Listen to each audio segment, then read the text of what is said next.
I love the gallery. It's one of my favourite places to come because there's always new exhibits and I always like seeing the new artwork. I think it's a very beautiful place and it's very open-minded. I think it's great. I'd never been to a gallery before this one. My first trip here was with my secondary school. I love the gallery. I didn't like it at first. I found it quite boring, but as I got into the art course, I found myself coming here a lot, doodling and stuff. I found it really interesting actually recently as doing a sculpture of a head. We had to come and look at the Garman Ryan sculpture heads, and when you start to do it you really appreciate how much work has gone into that. I selected a painting called, right, I need to try and pronounce it now. It's something like Rodi Depri Pricum or something. Rock drill, yeah.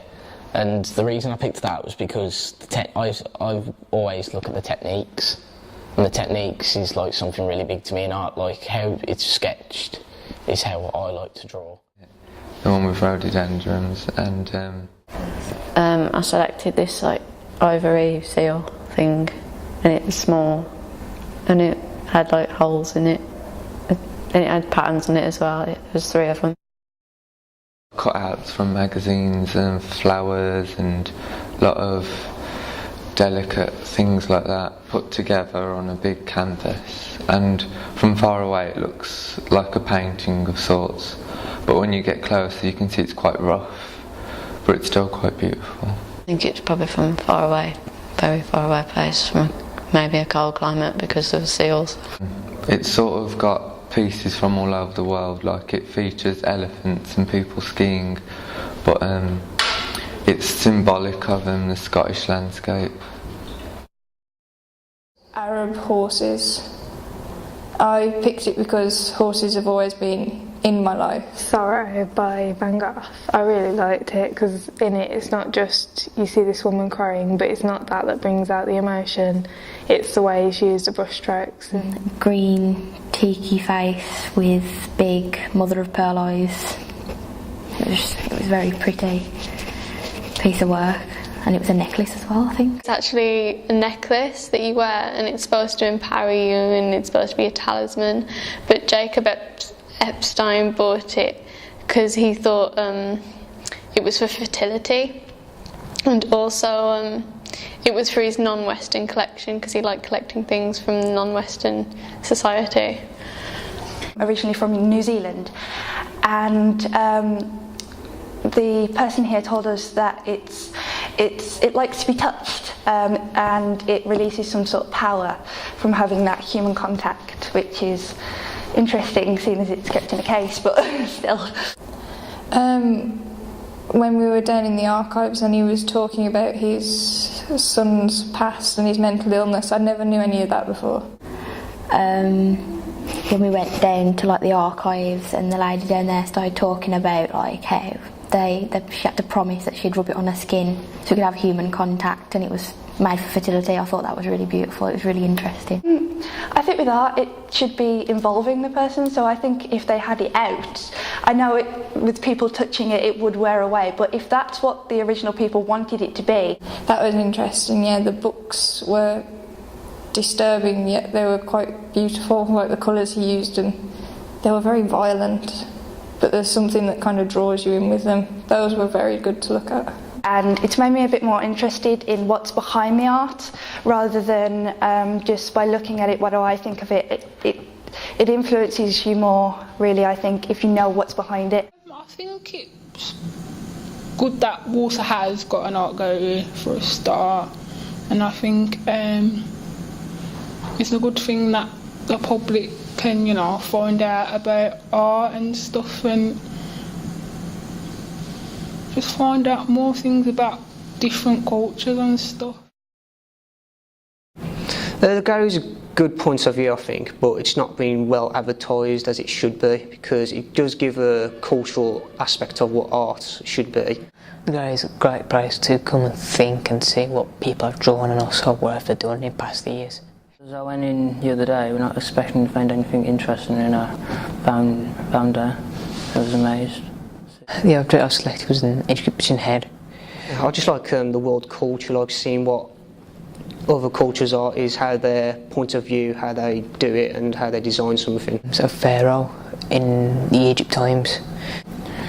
It was a bone carved eagle sculpture. When I saw it, I didn't actually think it was made out of whale bone, which it is made out of. I thought it was like made out of sandstone or something, wood. To me was the history of it, how it's been modelled, how it's been displayed, so people know who rolled them and also who look after them at the same time. The object I selected is a painting from Van Gogh called Zorro, created in 1882, so about 100 odd years ago. What's good about the painting, I thought, was that it was quite modern, like out of its time, because Van Gogh, I know, most of his paintings weren't really well respected when he was around, but since Van Gogh's death, his paintings became well known. It's been like used commonly in the form of art now. I think the bit with the whale bone was interesting because I didn't know people made sculptures out of whale bones. See that, because manga drawing is like really simplified, but it does get the point across. Well, it said, written on it was said about early 19th, 20th century. So that's old. A long time ago.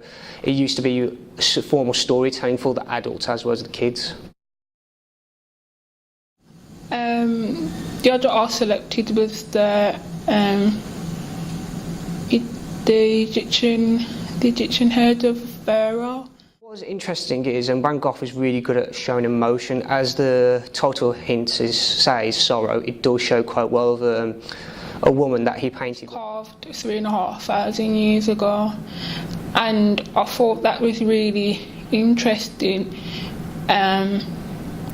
because it shows that at that time maybe the country was kind of more advanced.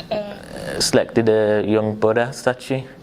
Whoever carved it, it took a long time and it took great skill because there wasn't really no machinery. Yeah, it was from North America. Maybe change your pre-perceptions of the country. I'm not a very religious guy. It's just the essence, what they stand for really, of peace and all that jazz. Learning about them and going through documentaries and stuff, it builds interest up in the art and stuff. It's like that eagle sculpture I looked at. If I went in there myself, I would have just looked at it 1 second and then just probably went off and looked at something else. But when I investigated it, I found it more interesting and more important. It's not, I wouldn't say it's moving, but it makes you think, like, what would he do? Talking about questions, putting your input across and learning what people think, or how they think and what they want to do. Because there's statues with the eyes kind of almond, and other people have done that. So if anything, young Buddha's influenced them, other people. I find it really interesting because I'm not really into art, so I really find it interesting and looking at different pieces and stuff. So it's been an experience for me today, actually.